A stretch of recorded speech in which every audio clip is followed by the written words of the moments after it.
Good afternoon, ladies and gentlemen. I'm Ryan Bujan, host of Cowtown Movie Classics, and today you are in for a real treat. From 1959, it's director Billy Wilder's cross-dressing crime comedy, Some Like It Hot, starring the fabulous Tony Curtis, Jack Lemmon, and of course, Marilyn Monroe at debatably her most iconic. It is a pleasure to be joined by film historian and author of Marilyn Monroe, The Private Life of a Public Icon, Mr. Charles Casillo. How are you doing tonight, Charles? I'm doing well, thank you. It's great to be here talking about one of my favorite films. Coming from the standpoint of a Marilyn Monroe biographer, where was Marilyn at this point in her career? Well, she had been off the screen for a while, actually. In those days, to be off the screen for over a year is taking a real hiatus in your career. She had married Arthur Miller in 1956, so she made no films at all in 1957 and started filming this late in 1958 for a number of reasons. I say in the book she needed the spotlight, and they actually needed the money because they were spending a lot of money at the time. So she was looking for a project, and this one came along. Billy Wilder was developing it for her, and he sent her a synopsis and said, this is where I'm going with it. If you like it, I'll continue. And she loved it. She read it, and she was actually very canny about what good material was, particularly for her, for Marilyn Monroe, as she called it. Marilyn Monroe would do this. Marilyn Monroe wouldn't do that. She talked about herself in the first person, and she saw that it would be a great opportunity for her. And also, Billy Wilder was one of the directors on her acceptable list. She had gotten to the point in her career where she had so much power she could demand who she worked with or not, and he was on the list. They had worked together in The 7-Year Itch, and obviously she appreciated and understood his talent. She made so many wonderful films, and when we think of like the iconic images of Marilyn, those are the two that immediately come to mind, is her in this film, in Some Like It Hot, and that iconic image in The 7-Year Itch, where of course she's standing over the grate and then you see her dress blow up. And I mean, these are both courtesy of Billy Wilder. Yeah, I think he really completely understood her. I mean, even when you watch both of those films, all her scenes have like a build up. He knows that like she's going to be the main attraction, and like she doesn't even appear for the first half hour of Something Like It Hot. Hmm. It's all build up waiting. The audience is at the height of anticipation, and then of course he films that great entrance for her, where she's walking towards the train, and the train actually whistles. It's just a great. And she actually asked him to do that because he had just shot a very ordinary entrance for her, and again, Marilyn knew exactly what was great for her, and she said, "No, the audience is waiting for me. You got to give me something." And then he came up with that great, one of the great entrances on film. For her, for that film. And also an important note when you ask, where she was at that point. She was actually pregnant when she made this movie. So she Hmm. appears to be like at her most voluptuous. And the costumes certainly show that off to an advantage for her. Yeah, she looks amazing in the film. And look, I know we all love Marilyn, and as you just stated, Billy Wilder developed this as a vehicle for Marilyn. But I also feel like Tony Curtis and Jack Lemmon are so amazing in this film. They're so funny. They have a lot of great timing, a lot of great moments that I feel like they don't get enough credit for how good they are in this movie. Oh, yeah, it's just a lucky, happy um, uh, coincidence that it all came together like that because actually they were not the first choices for their roles. Um, it's interesting to note that Frank Sinatra was Billy Wilder's first choice for the Tony Curtis character Joe, and he didn't show up for a lunch meeting where they were going to discuss it. And Billy Wilder said, "No, he's out. Too bad. Sorry, bye, Sinatra." And Jack Lemmon was not a huge star when he made this film. He was a known actor, but he wasn't a star. He wasn't considered a draw. And Billy Wilder first thought of Jerry Lewis. It could have been Frank Sinatra and Jerry Lewis instead of, Yeah. oh wow. A couple of actors had actually turned down the role of Jerry, and Billy Wilder he saw Jack Lemmon dining. They were at the same restaurant. And he went over to him and he gave him like a 1 minute encapsulation of the plot. And Jack Lemmon was so caught up in it, he was like, "I'll do it." He didn't even see the script or anything. He just like, and so like I said, a happy serendipity. It all wound up for the because I don't think anybody could be better in the roles that he actually wound up with. Oh, absolutely. And they have tremendous chemistry on screen, both with each other, with Marilyn and Joey Brown. I mean, the supporting cast of this movie is amazing. As the Yeah. heavy, you have George Raft. As the funny millionaire, you have Joey Brown, who had an amazing career going back into the early 30s as a major comedian. So there's a lot of great character parts in it. Was he always the first choice to be the villain of the As film? far as I know, for that role, yes. And I think that casting is a talent just as much as acting, directing, and everything else. I always notice that today. I don't think a lot of the movies have a great casting director. So when I see a good cast, I really appreciate it. And of course, it brings to mind all those great 1930s gangster movies with the cast that Yes. he chose, like Pat O'Brien and Draft, and so it really all adds to the milieu of what kind of movie this is. Yeah, and it's wonderful. And so the movie's made in 1959. Was it a risky decision to do it as like a Prohibition era period piece in black and white? Was there some pushback from that, Well, or? there was pushback on Marilyn about the black and white. She had it in her contract that all her films were to be made in color. This wasn't made by her studio. She was loaned out to do this for Billy Wilder. And Billy Wilder loved black and white. It really was his preference to make films in black and white. Mhm. So, in order to appease Marilyn, he made up this thing that has gone down to legend now. Everyone believes this to be true, but it's really not. That Tony Curtis and Jack Lemmon filmed green in color with the heavy makeup they were wearing. It really was because he wanted to do the film in black and white. Now, when I was writing my book, I talked to one of the supporting players, the one who played the great role. It's a small role, but it really is a standout too. The bellhop in the hotel, and he said that the colors were so beautiful of the set and the costumes and the scenery was all so beautiful that he was very surprised when he actually saw the movie and that it was in Mhm. black and white. Yeah, I mean, so the movie comes out in 1959. By this point, color is becoming more mainstream. That was a friend of mine, a film historian friend, Dan Marino. He had kind of had a theory. That's why Charles Laughton's Night of the Hunter didn't do as well, because by 1955, people were so spoiled by these beautiful Technicolor images that it was black and white was a tougher sell, I'd imagine. I think that's true. I think that's true of today. We know, being film lovers, we know so many of the great films in black and white, and I think that there's to new generations of moviegoers, there's a reticence to watch old movies because they think, oh, black and white, it's going to be dull or it's going to be old fashioned, so they're really missing out. Because really, when you look at it, 1959, really by 1969, they weren't doing movies in black and white anymore at all. So if there's anyone in the audience who has never seen Some Like It Hot and they have the pleasure of seeing it for the first time today, what do they have to look forward to? Well, I wish I was seeing it for the first time because what a delight. One of the great delights of film going experiences. It's a real treasure. I mean, I talk film a lot, and so many people name this as one of their all time favorite films. It really holds up. Everything about it is just magic. So, yeah, you're in for a real treat. Oh, absolutely. Well, Mr. Charles Casillo, thank you so much for your time. My pleasure.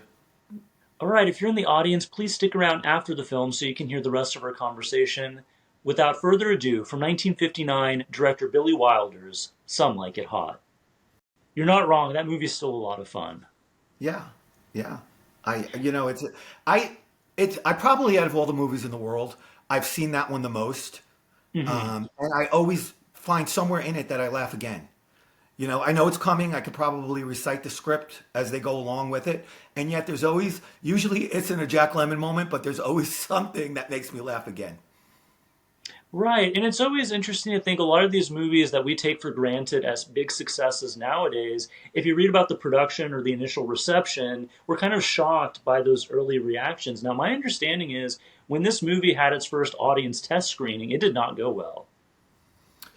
I do not know that. I do know that while it was being made, Hollywood thought it was going to be the biggest turkey Hmm. ever made. No one believed in it. The thought going around was that this is a 5 minute skit, and he's stretching it out to a 2 hour movie.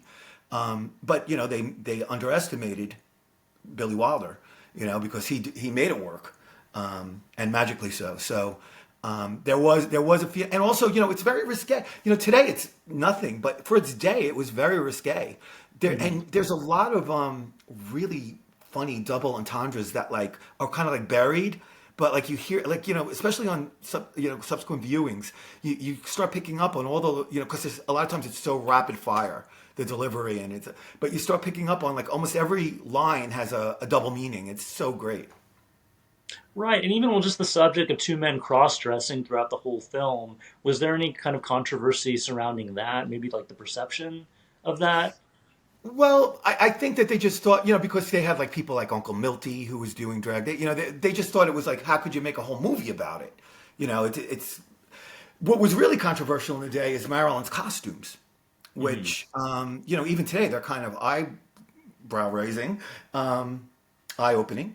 Uh, she used to say a lot of times like she wanted a costume that only Marilyn Monroe could wear.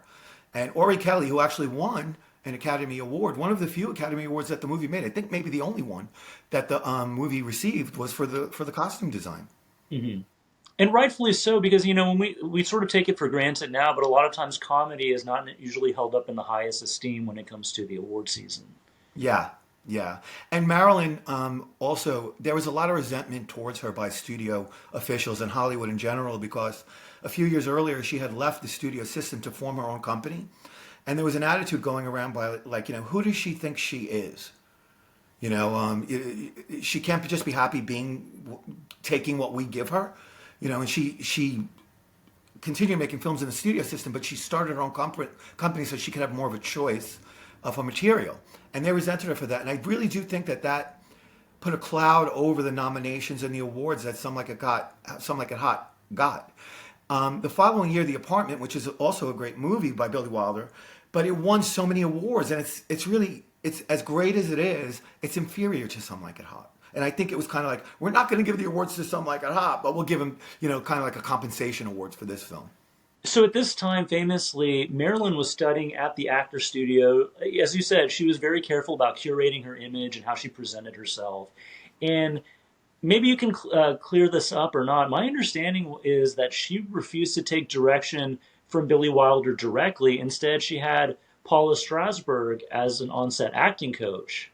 Is there? I mean, what is the validity to It's that? not 100% true. There's truth in it that she would take direction from him, but every time the take was over, she would look over to her coach to see if she approved, which is for someone on the level of Billy Wilder, insulting. But for Marilyn Monroe, I think he's one of the few people that in her lifetime, Billy Wilder really appreciated her, and Hmm. he even said at one point, after you're done making a movie with her, you're drained, and you say never again. He said, but let me tell you this. This is when he was still alive. He said, if Marilyn were here today, I'd go up to her and say, let's do another one. Yeah. And you would never guess from the chemistry that she has with the rest of the cast.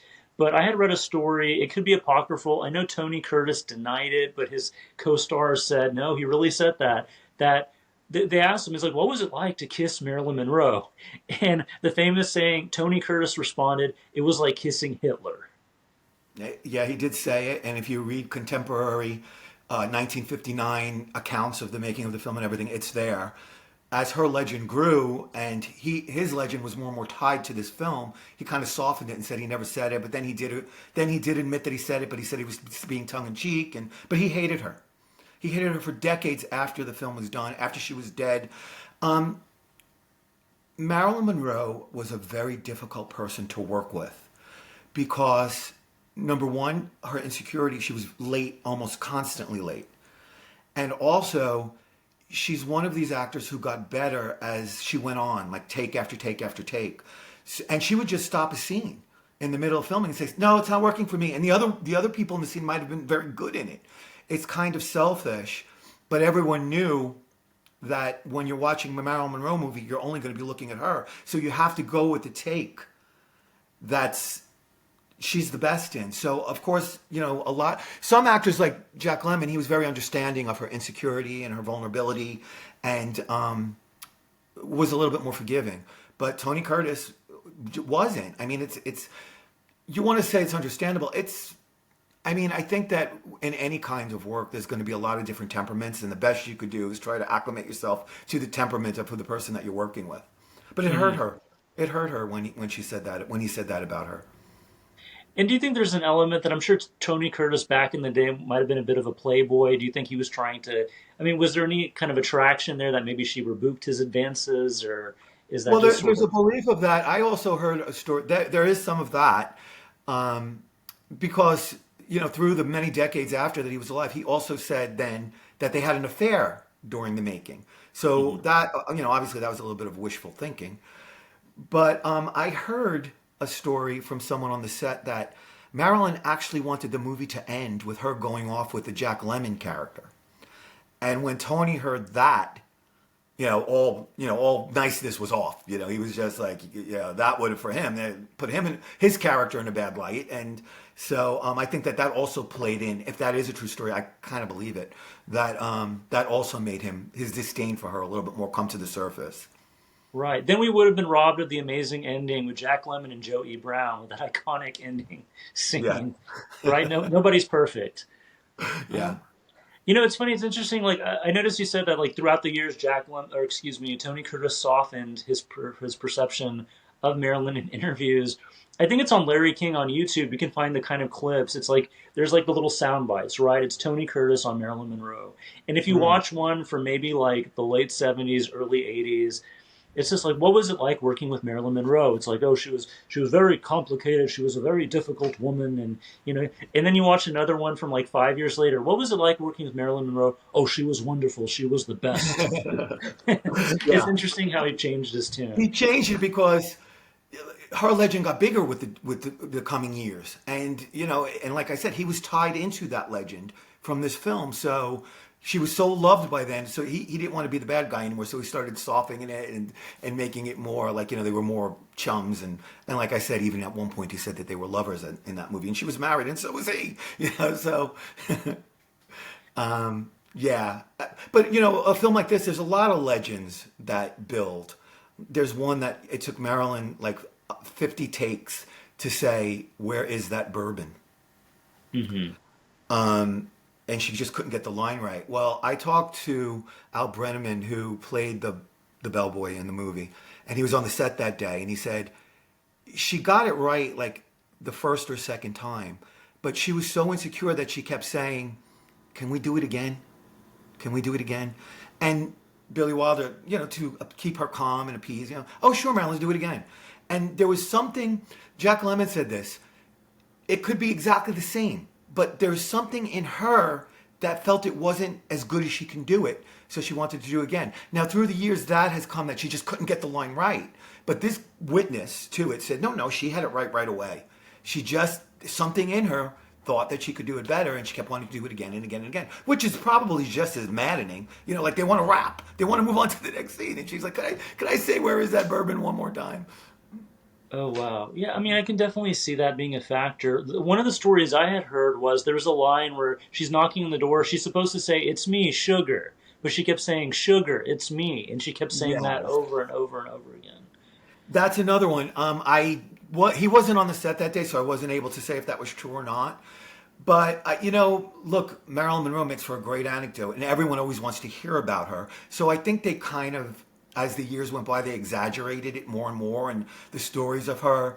Like I think Jack Lemmon told one where she saw one of the dresses he was going to wear, and she said, "Oh, I love it," and she just like walked out with it, and then she wore it in the film. I don't know any of the dresses in the film that he could have ever wore, but that was part of his repertoire about making of the film. Yeah. So once the movie did come out to general audiences, how was it received? It was banned, and one city banned it. It was considered that racy, but other than that, it was a huge hit, one of the biggest hits of the year. And Yeah, it really kind of like put, I think, an exclamation point on the whole cross-dressing kind of movie and everything. I mean, even to this day, they're still trying to, well, even through like with Tootsie and but nothing as great as those films can be. Nothing, your mind always goes back to Some Like It Hot, and you want to hear, well, nobody's perfect. Right. And it's funny too, thinking about all those like the kind of variations on that theme. In my lifetime, the first one that always comes to mind is the movie White Chicks with the Wayans brothers. Yeah. Which there you have, the Joey Brown characters played by Terry Crews very memorably. and we're still seeing memes to this day for white chicks. But Yeah, so there was a TV series called Bosom Buddies with Tom Hanks, which was mhm. about they were in an all lady hotel and they had to in order to stay there they had to be in drag and in Tootsie the Marilyn Monroe part is played by Jessica Lange, the drinker, who's like has bad love affairs and all that. It's like right, it's the blueprint from Some Like It Hot. So where do you, I mean, obviously that the film is a personal favorite, but where do you rank Some Like It Hot in Marilyn's filmography? Is it your number one Marilyn film? Where would you put it in that pantheon? It's my number two Marilyn film. I love it, but I really, and this is why I love the two of my favorites equally, although I love all Marilyn's movies equally. If I was introducing someone to Marilyn Monroe and they wanted to know why there's Marilyn Monroe, why does she endure? Why do we all talk about her to this day? Why is she trending as much as any A-lister of today? I would direct them to Gentlemen Prefer Blondes because everything that made her Marilyn Monroe is in that film, and it's in color, and she's in her prime, and it's just the songs are great, and it's funny from beginning to end. Some Like It Hot is all those things, but like I said, she's not even in for the first half hour. It's a Marilyn Monroe film. She's top billed, and it's all revolves around her, most of it, but it's collaborative and it's great, but and you'll get why Marilyn Monroe is Marilyn Monroe certainly, but for me, Gentlemen for Blondes is quintessential. Right? I mean, it's her starring vehicle. She's the lead. She's the main. Well, she's the main attraction in both films. But yeah, I Yeah, get. pretty much after she became a star in all her films, she's the main attraction. But I don't know what I just think that Gentlemen for Blondes delivers more of why she's who she is. It's not a better film by any, but it's just more her.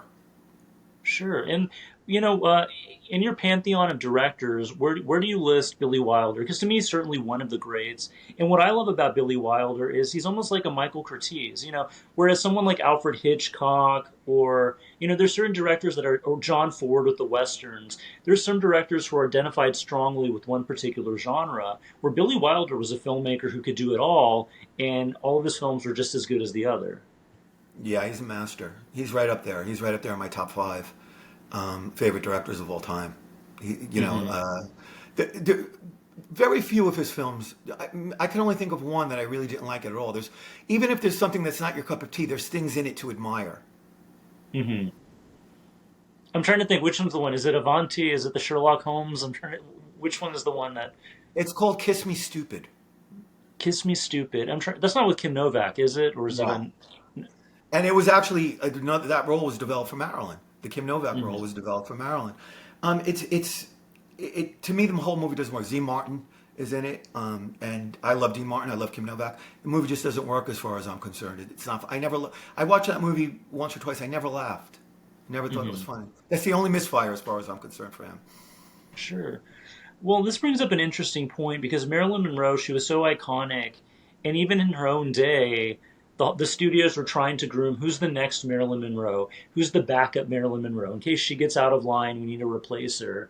So, in her own lifetime, did she ever have a public opinion on these Marilyn imitators, these other blondes, like let's say like the Jane Mansfields or Mamie Van Dorens? Did she ever have an opinion on that? I don't think she ever spoke publicly about it, but I do think that somebody like Jane Mansfield, she felt damaged her career because the studio was putting out a message that all it takes is a curvy blonde, and put her in a tight dress and throw her in front of a camera, and we'll have another Marilyn Monroe. Which Jane Mansfield had her own niche, but that proved not to be true. You know, Right. it, and Mamie Van Doren, who's a personal friend and I love, also like I think that actually somebody like Jane Mansfield had her own talent had she gone away from that image completely, because when you've got one, you don't need another. When you've got one Marilyn Monroe or one Elvis Presley, of course, imitations are going to crawl out of the woodwork, but the public doesn't buy it because they know the original. But even after she was dead, I mean, I saw an interview very recently with, you remember Sharon Tate, the tragic Yeah. Yeah. actress, and the interviewer said, "What do you think that everyone's saying that you're going to be the next Marilyn Monroe?" And Mhm. Sharon Tate said, Oh, I think that's absurd. Marilyn Monroe was such a unique, singular person. No one could ever be her, which was, I think, was a smart answer, because it's true. Right. And to me, I mean, to me, Sharon Tate and Marilyn Monroe certainly had different vibes. Now, going back to the gangster element of the film, one of the actors in it, and it's certainly a smaller role, I think it's in the party scene, is Edward G. Robinson Jr. And I just want to clear this up a little bit because in the recent film Blonde, which I know you're not a fan of, and No, I wasn't a fan don't of get it me either. started, or which is good. Yeah. Yeah, so in the movie, it portrays Marilyn Monroe as having a three-way love affair with Edward G. Robinson Jr. and Charlie Chaplin Jr. Does this have any basis in reality? No, nothing in Blonde does. In fairness to the writer of that film, she has always maintained that it's just a work of fiction. It's a story. Just using the name Marilyn Monroe and other real people, and she just made up the whole story. It doesn't have any connection, as far as I'm concerned, to the real Marilyn Monroe. It's a very ugly story, and it really degrades Marilyn at every turn. But she knew him. Yeah, she knew him. They were friends. Maybe that played into him getting the role.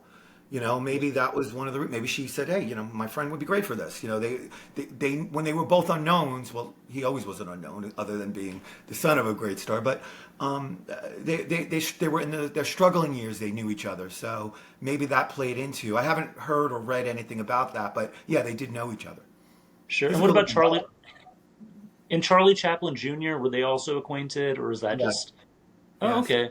I was It's just interesting. yeah. She was very good friends with the Charlie Chaplin sons, and he met Marilyn. And he really, at one point, this is a little known fact, he thought that Marilyn would be great in a story called "They Shoot Horses, Don't They?" And he Mhm. actually, was developing it in his mind when Marilyn was a complete unknown.